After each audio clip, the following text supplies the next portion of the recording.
right, let's begin. Good afternoon, everyone. My name is Ilya Nuzov. I'm the head of Eastern Europe and Central Asia desk at the Secretariat of FIDH. I'm joined here by my colleague Clémence Bectaert of the Litigation Action Group. And we'd like to welcome you here for this pitch on access to an effective remedy for victims of violations committed by private military companies or mercenaries. I trust you've all heard about Wagner Group by now. It's often referred to in one sentence as a mercenary or a private military company outfit that has operated everywhere from Central African Republic to Libya, Syria, Ukraine. It has appeared in Mali, Mozambique, Sudan, and everywhere it has left a trace of violations of human rights and international humanitarian law. So today we'd like to discuss to you the different avenues of holding private military companies and mercenaries accountable for these grave violations, which might amount to international crime, and share our practice in this respect. So at the outset, I'm going to discuss some theoretical notions about the distinction between private military company and mercenaries. I think it's important to understand these definitional concepts and then the different avenues of responsibility. And Clémence will present the case that we worked on at FIDH. So obviously, private military companies are entities, and mercenaries are individuals. But unlike traditional private military companies, Wagner is a different kind of a beast. It's not registered at all in Russia. It is financed, although indirectly, through an entrepreneur who is close to Vladimir Putin called Yevgeny Prigozhin. It directly participates in hostilities in most places where it operates. And it trains on the basis of Russia's armed forces, so it intermingles a lot with the armed forces of the Russian Federation, for all intents and purposes acting as the clandestine armed force of the Russian Federation. However, in some places it does act as sort of a traditional PMC where it guards mineral quarries, trains military personnel, and they don't directly participate in hostilities. And this qualification has a consequence as far as accountability is concerned. So how can we hold, so individual members of this entity might or might not be considered a mercenary under international law, depending on how they operate. And this is significant because an individual can be tried not only for international crimes, but for being a mercenary as such. So I'd like to talk, when I talk about responsibility, I'd like to talk about responsibility on two levels, individual and collective. As far as individual responsibility is concerned, members of PMCs, just like any other soldier, member of a non-state armed group, can be tried for international crimes. And this has happened before, although only domestically so far. As far as I know, only members of Blackwater have been committed for some of the crimes committed in Iraq in 2007. My colleague Clémence will talk about the case that we brought in Russia. As far as I know, there's never been a member of Wagner or another PMC tried by an international tribunal. But I'd like to stand corrected if some of you have an example, or another domestic jurisdiction. So say in Central African Republic, Mali, or another. So as far as individual responsibility, they can also be held accountable for the crime of mercenarism as such.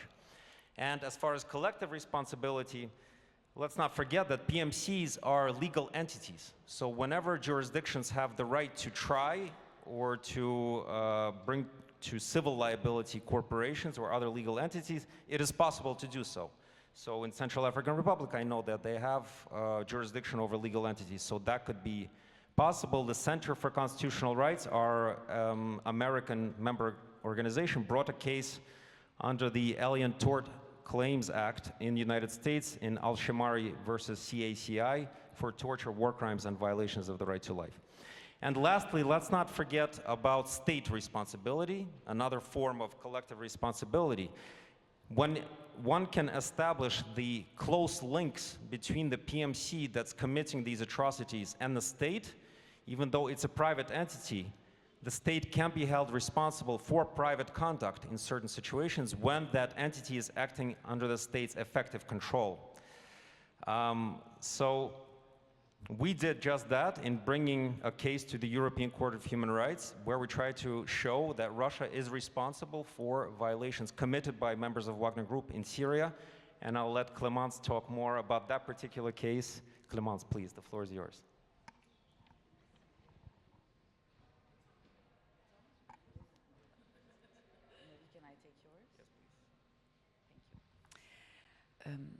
Bonjour à toutes et tous. Je voulais effectivement, avec Ilia vous parler de cette affaire Wagner que nous avons introduite pour la première fois devant les tribunaux russes en mars 2021.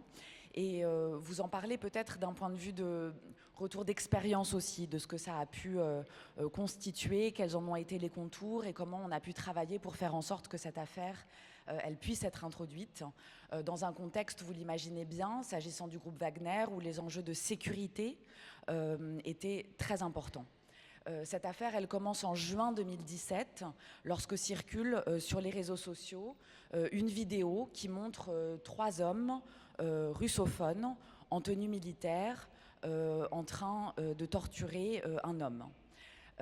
Cette vidéo circule et elle va ressurgir 2 ans plus tard, en 2019, avec d'autres images plus complètes où on voit ces mêmes hommes qui torturent, qui vont ensuite exécuter cet homme, le décapiter, puis ensuite démembrer et brûler son corps. Donc c'est une scène d'une violence extrême et qui, lorsqu'elle recircule sur les réseaux sociaux en 2019, eh bien, va connaître une diffusion beaucoup plus large.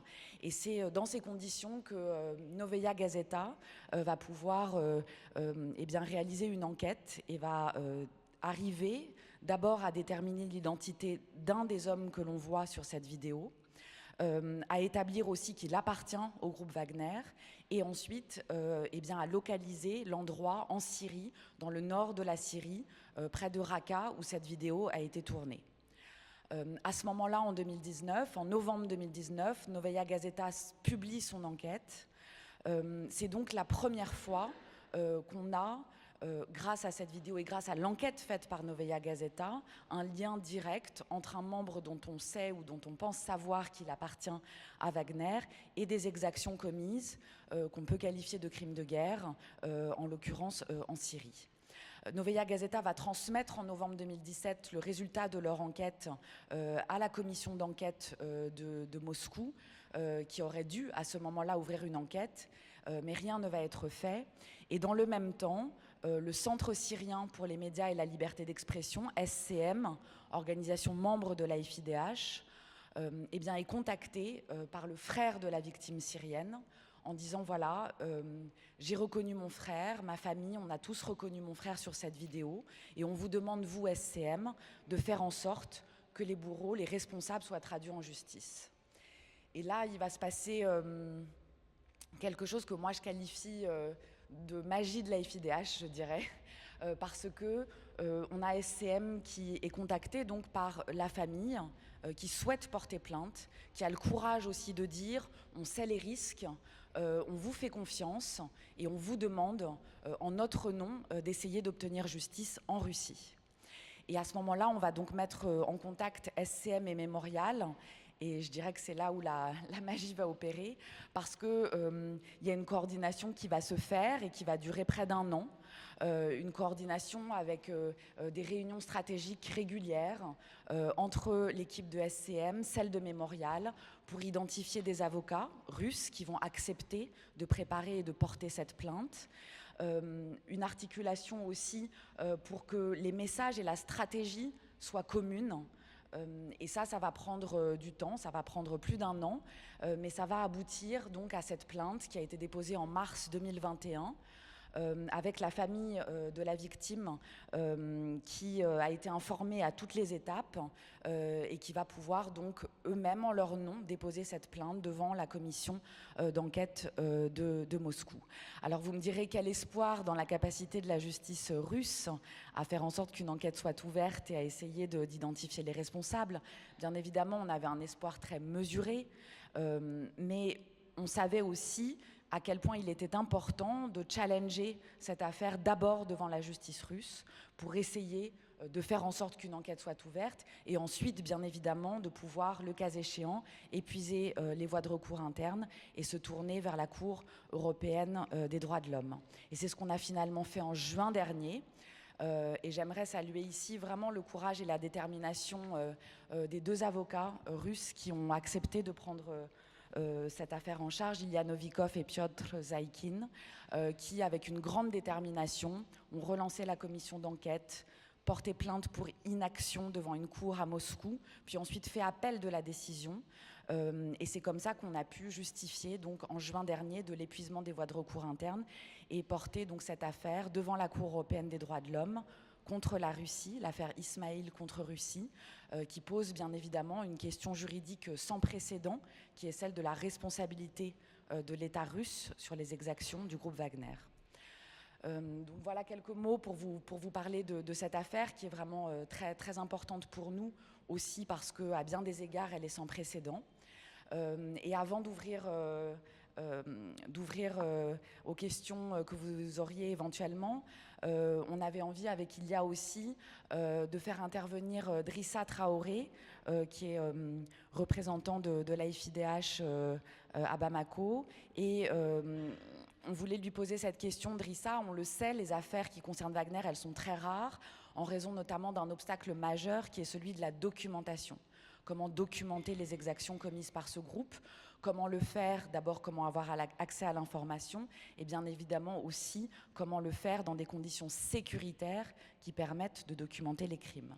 Et donc Drissa, j'aimerais te donner la parole pour savoir et comprendre de ton point de vue, on sait que le groupe Wagner est très présent au Mali, quel est de ton point de vue les obstacles qui demeurent aujourd'hui pour la société civile malienne pour documenter ces crimes? Merci beaucoup Clémence, merci Elia.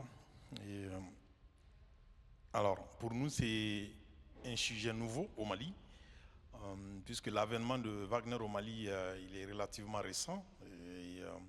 Alors il faut peut-être aussi expliquer très brièvement le contexte dans lequel ça se passe, parce que on est dans le contexte où depuis 2013 le Mali a noué des partenariats avec plusieurs acteurs, non seulement en termes d'accords bilatéraux, aussi multilatéraux, pour faire face à tous les défis sécuritaires qui se posent au Mali. Et dans un premier temps, avec Serval en 2013, qui a permis de stopper l'avancée des groupes terroristes, ça a marché. Et ensuite Barkhane, qui a continué avec la stabilisation, mais malheureusement avec la politique qui visait à neutraliser surtout les principaux acteurs. Et il se trouve que malheureusement, la neutralisation des principaux acteurs, notamment les groupes appelés terroristes, n'avait pas d'impact sur la sécurité quotidienne des Maliens. Alors, avec la transition politique qui est arrivée en 2020, plus précisément avec les militaires au pouvoir, et ils ont essayé d'instrumentaliser aussi la question en disant est-ce qu'il ne faut pas faire venir de nouveaux acteurs, compte tenu effectivement de défis sécuritaires qui persistent malgré l'absence de l'aménagement, malgré l'absence aussi des forces françaises. Et ça a été effectivement une justification, n'est-ce pas, à cet accord qui n'est pas peut-être officiel et avec les Russes. Et pour la petite histoire, j'ai rencontré le ministre de la Défense malien en juillet. Et qu'est-ce qu'il nous dit quand on lui pose la question par rapport à Wagner? Pour eux, Wagner n'existe pas. Wagner n'est qu'une invention des Occidentaux. Alors pour eux, il n'y a que des instructeurs russes au Mali. Il n'y a pas de mercenaires au Mali.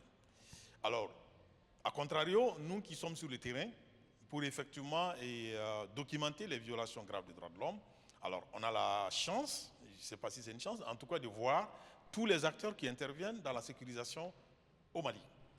Alors, il se trouve que lors de notre dernière enquête, qui doit aboutir à un rapport qui va sortir, si tout va bien, en novembre, et pendant cette enquête commencée en septembre 2021 et qui a continué jusqu'en juillet 2022, on est tombé effectivement sur des cas qui sont imputables à ce groupe Wagner. Et là, je ne vais pas citer tous les cas, mais il y a un cas qui est assez célèbre, c'est le cas de Moura.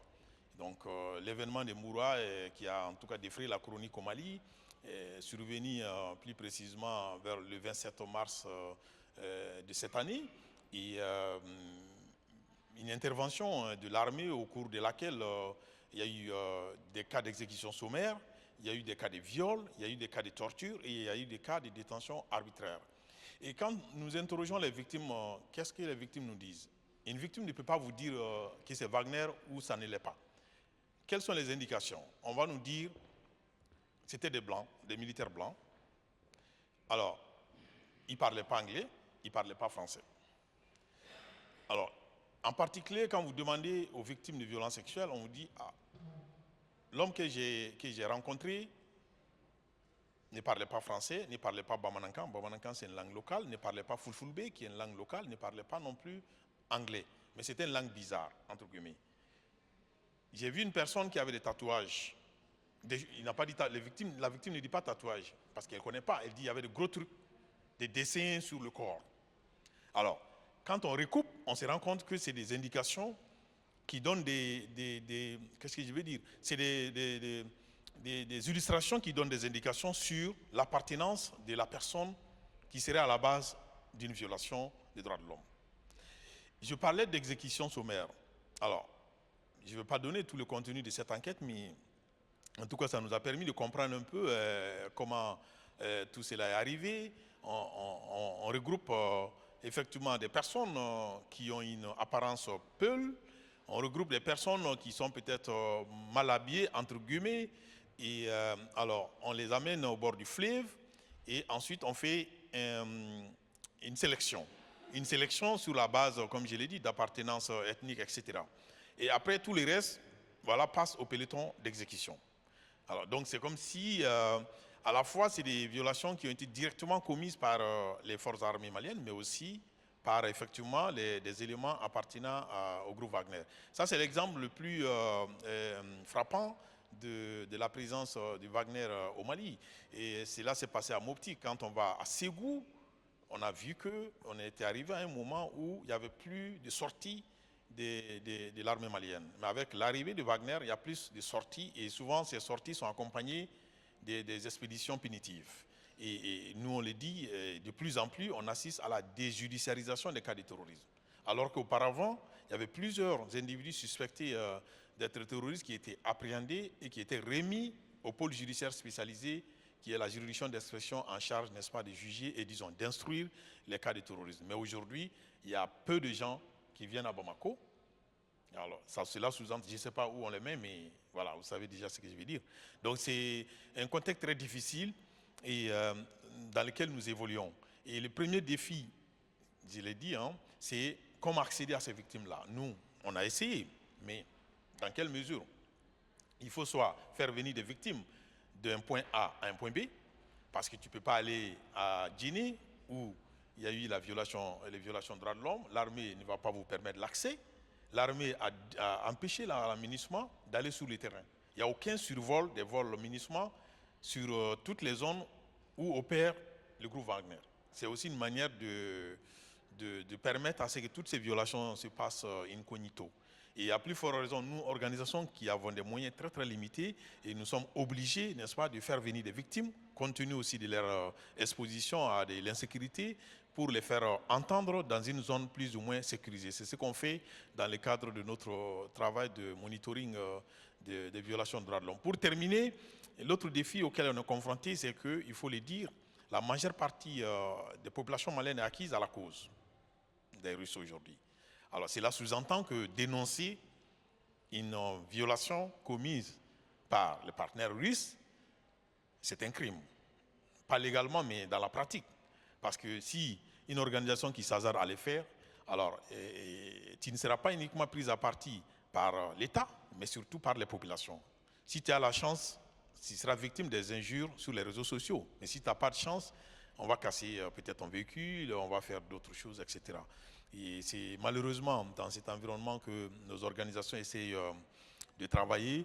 Et ce n'est pas du tout facile, surtout avec les régimes militaires, qui se traduit aussi par le rétrécissement de l'espace civique et démocratique. Donc voilà, de façon un peu ramassée, on peut passer la journée à raconter, mais bon, voilà l'essentiel. Merci. Merci beaucoup, Drissa. We have to end it. Yeah. Well, I'm told that we have to finish the event here. Unfortunately, as much as we'd like to continue the discussion, I thank you all for attending, and perhaps we can exchange in these lofty halls further on this topic or any other. So thank you again, and have a great Congress.